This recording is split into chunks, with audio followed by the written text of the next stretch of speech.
All right, so this video here, I just started filming random things. I didn't really have a plan at the time. So what you're gonna be seeing is I'm painting some brackets, starting to get bumpers put together, at least the brackets.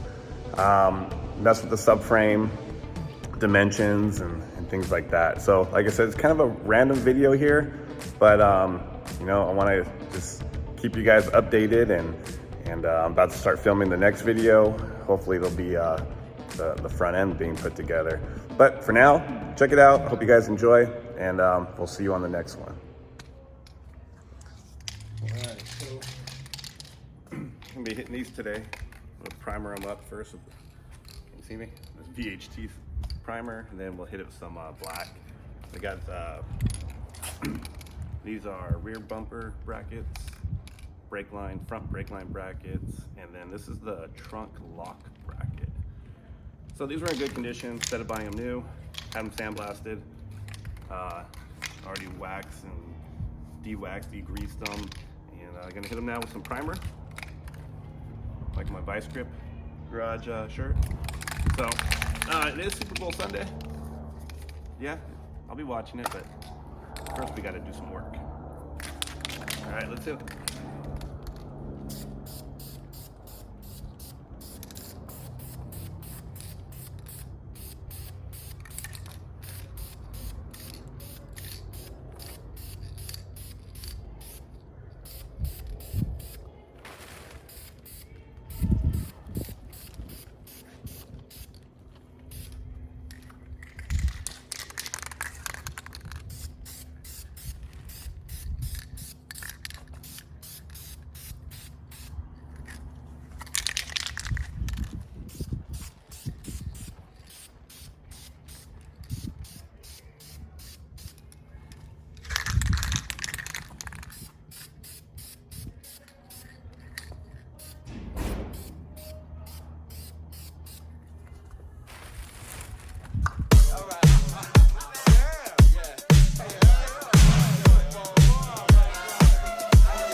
All right, now I'm scuffing up these other brackets. These are for the wheel wells to the firewall, center rear bumper bracket, more firewall, latch, more latch.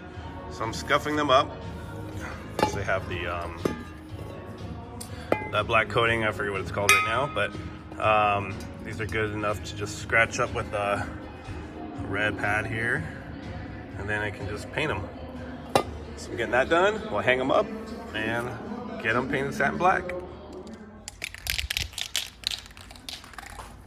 All right, so got these scuffed up here. They all have the EP coating, so I just scuffed them with the red Scotch pad.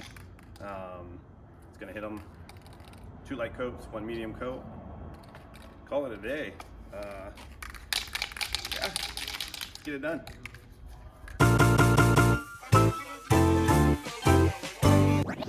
Switch it up!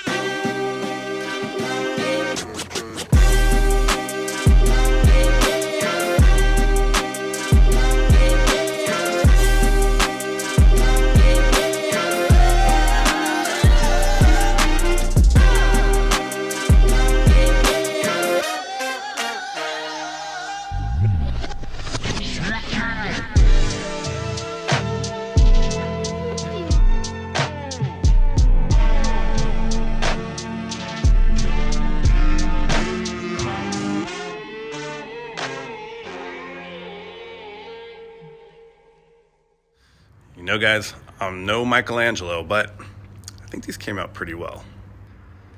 So here they are.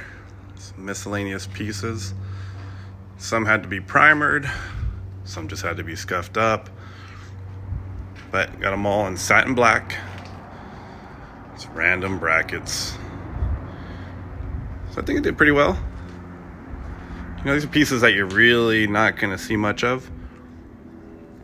Either way, it's still pretty solid. Oh, my garage is a mess. I got to clean this up, get ready for the body, because it's coming soon. All right, so about to unwrap this rear bumper here. This one, I got the rear bumper and the front bumper. It was like $300. These are originals. I got it from a guy who had them re-chromed, and then he never put them on the car, and you know, so he just never used them. And lucky for me, I got them for $300, which you can't even buy reproductions for $300. So we're gonna unwrap this. I've already unwrapped the front bumper. Looks great. Today we're gonna focus on this rear one. These are the original brackets from the car. I had them sandblasted, primed them, painted them black. Only thing that's not original would be the center bracket here. But I did get some new hardware for it, new hardware for everything.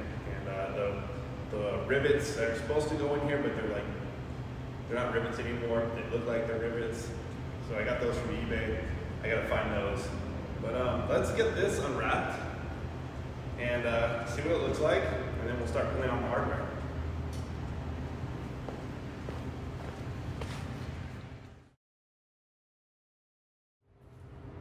Alright, well, hopefully you guys can see it. It might be a little dark, but this is the bumper. It's definitely shiny. It's really nice. So I'm gonna start getting the hardware out that I have for it. It's brand new hardware, and then bolting the brackets. That way the bumper is together, and then when it comes time, we can just put it on the car. So for now, let's go ahead and get the hardware out, put the brackets in.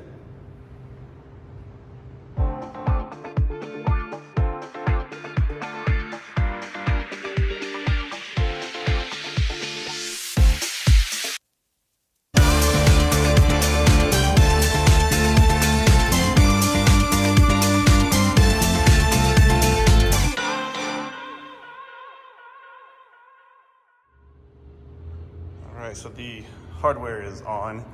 Nothing's torqued down.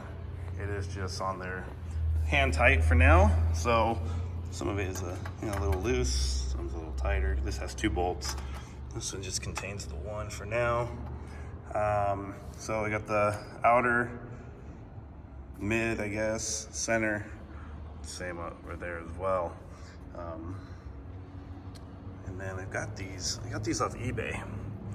So they look like the original rivets, but they're not rivets. It just has a nut on the other side. So these are loosely in too. Gotta get those tightened down, but I don't want to tighten anything down yet because, you know, we gotta fit it to the car. But there it is with chrome hardware. My hand smudges all over, but it looks pretty good.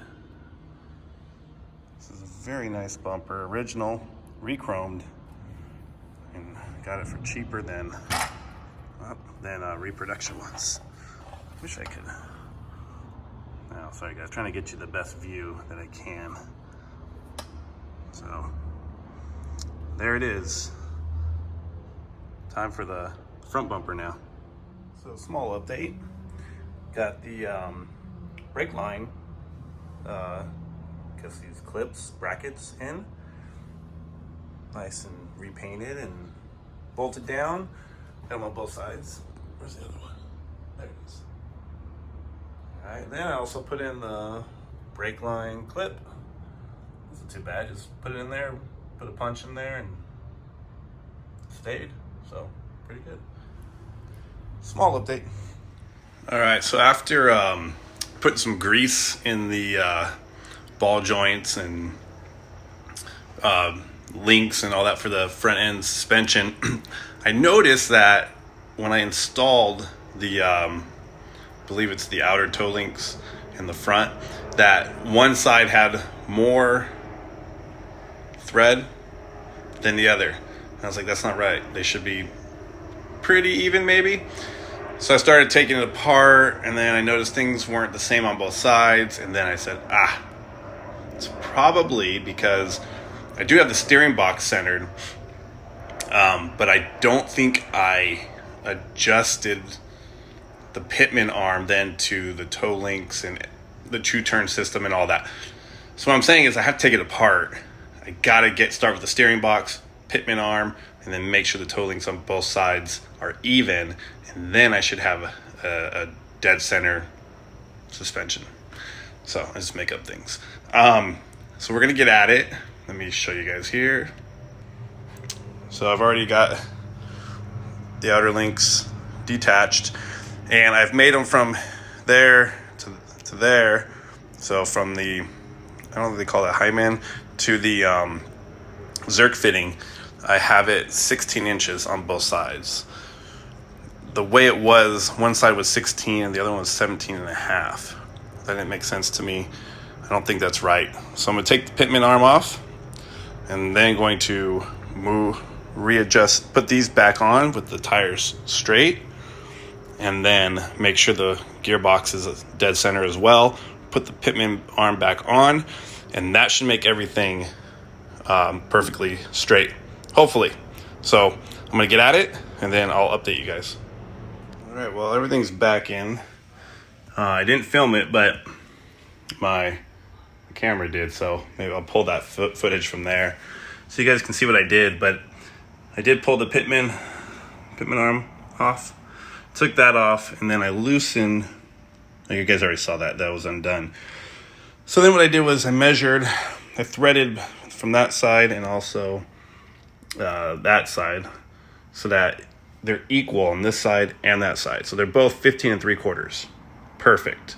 Found dead center on the steering box, matched it up with the pitman arm grooves. Boom, everything popped in, everything's great. Obviously we're gonna need an alignment and all that and road testing. But for now, it's much better.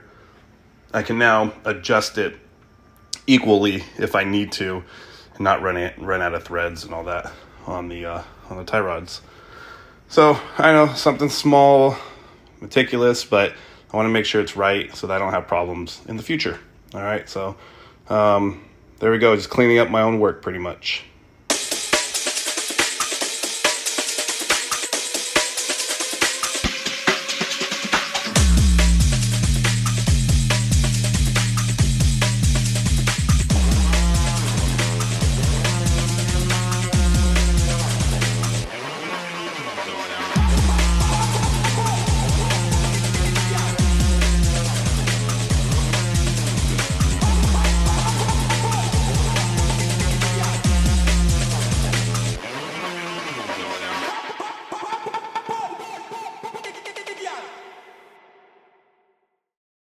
Back another day here. So I did fix in the earlier video the steering box, make sure that was dead center, and then made sure that the toe links here were the same on both sides because they weren't before. So I took care of that.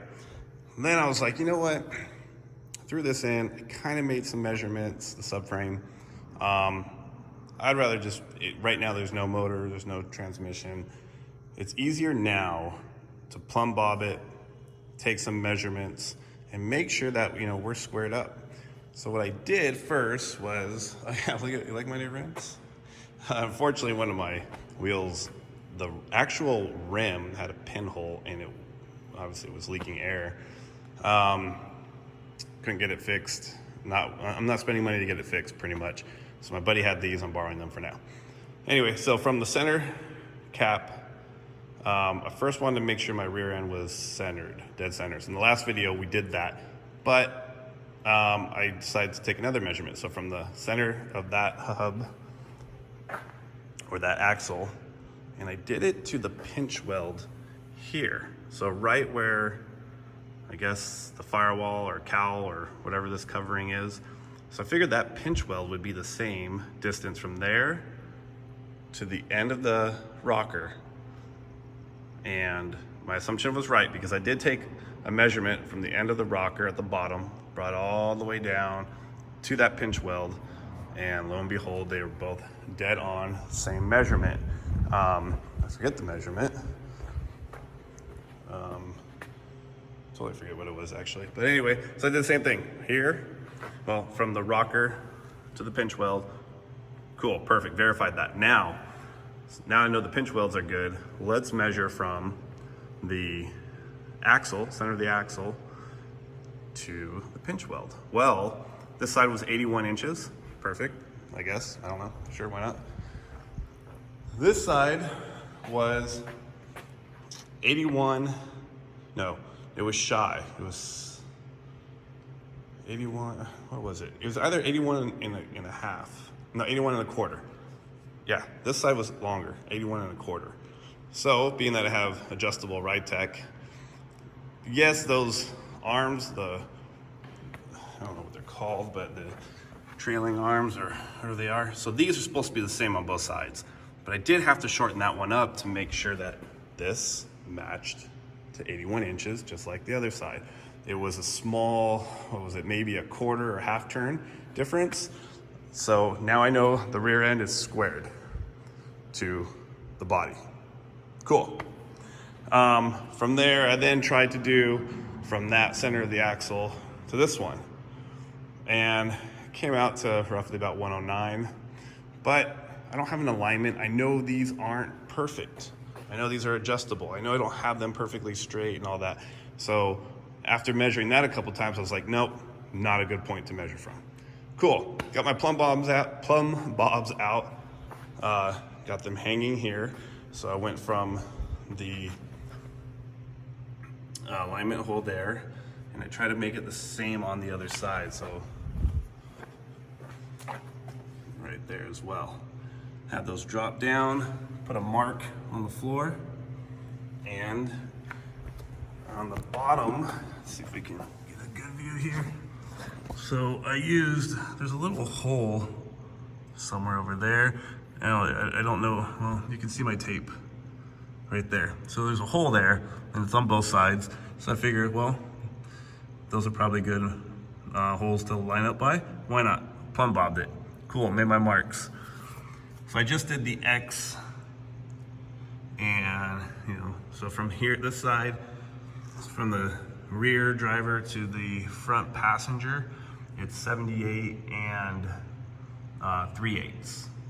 And then from the rear passenger to the front driver, it's 78 and a quarter, which is 78 and 2/8. So I'm off by an eighth, which I'm reading that is good. That is okay, that is allowed. Now I need to take measurements of, I guess, across and this way, I guess like a box type of shape, maybe. Well, I guess not across because that frame should be good. I did also take some more measurements with my right angle from the frame to the pinch welds. Now these pinch welds, they've seen better days. People have jacked up the car and used it. But this one started out by, it was like 5 1/8, and then it came out to like 4 7/8 over there. So it seems like it's coming in. But on the passenger side, from the frame, subframe to the pinch weld, it was 5 inches, almost, all the way. So I was like, all right, that's fine. I'll leave that. So far, I think we're good. So I got the X good. I've got the pinch welds to be okay.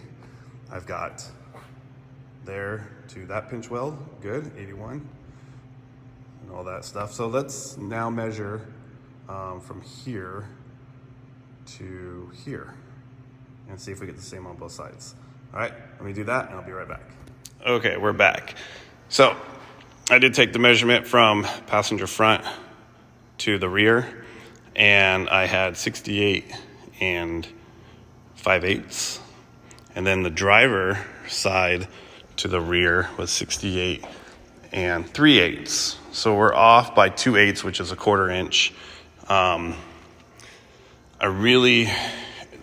What that would mean is that I would have to pull this out this way or push this in more to get that straightened out. But I'm going to say that it's not worth the trouble because there's a lot to undo. I do have the subframe connectors. I was looking for something that would be very obvious or, not good, and I would have to undo it. I don't think that a 1/4 inch difference would. But you guys let me know. Tell me in the comments because I'm not an expert at this. I just read what I read online. So if a 1/4 inch is not good, let me know. I'll go in and we'll make this right. But if it's good, then cool. We'll keep it the way it is. Hey, there I am. I felt like when I first put in this. Where are we here? Okay. I felt like when I first put in the suspension, that maybe I was just rushing it. I was so excited to get it in and doing all the measurements, and I had to buy some plumb bobs. I didn't have them, so I just wanted to get it in, and I did. I rushed it. So now I know everything is pretty squared, unless you guys tell me, different, that 1/4 inch or 1/8 inch or whatever is bad, then I'll go in and make that work. So with that said, I think we're good. I'm gonna put the car back down, put it back in its home for the night, and next step is I'm gonna try and get this lizard skin. I'm putting lizard skin in this thing, so I do need to tape it up, put some plastic over it. I've never done that, so we'll see what happens. I've never sprayed anything before out of a gun. We'll see what happens. Hopefully, it's water-based. It's not harsh chemicals, so from my understanding, it just cleans up real well. Anyway, I'm rambling. Let me know in the comments if I'm good. Please let me know, because if it's not good, I'm gonna go fix it, all right, quick update here.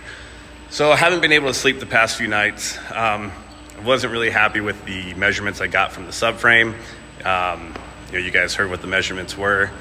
I kind of forget, but I believe it was like a 1/4 inch or a 1/4 inch off. For me, my OCD kicked in. So I brought the car back in and I started moving the subframe around in the direction it needed to be. And now we have some new measurements. So the car's not in here, but I did run my plumb bobs again. So this is the rear, this is the front, driver's side. And my diagonal measurements, I did measure from a different point in the rear frame. There's a bolt that goes, or a bolt hole on both sides. So I've measured from there, and then I measured from the pinholes on the subframe. Now I've got 75 and 3/8 here, and coming this way, I have 75 and 4/8, or 75 and a half.